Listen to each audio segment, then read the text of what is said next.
தான் குமர ரவிக்குமார்.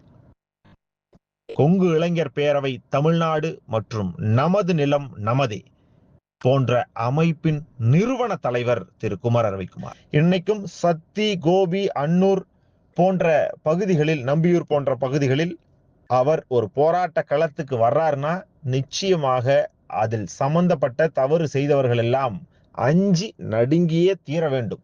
காரணம், அவர் ஒரு போராட்ட களத்தை கையில் எடுத்தால் அதில் வெற்றி வெற்றி வெற்றி. அதை நோக்கி மட்டுமே பயணிக்கக்கூடிய ஒரு தீர்க்கமான அரசியல் தலைவர்னு சொல்றதை விட சமூக தலைவர். இந்த கொங்கு பகுதியின் எண்ணிக்கை பெரும்பான்மை சமூகமாக வாழக்கூடிய கொங்கு வேளாள கவுண்டர் சமூகத்தை கடந்தும் கன்னடத்தை தாய்மொழியாக கொண்டு உளவையே உயிர் மூச்சாய் கொண்டு எங்களோடு பின்னி பிணைந்து இணைந்து வாழும் ஒக்கிலிய கவுடர் சமூகமும் குறும்ப கவுண்டர் சமூக உறவுகளும் அதை போலவே எங்களை விட எண்ணிக்கையில் சற்று மங்கி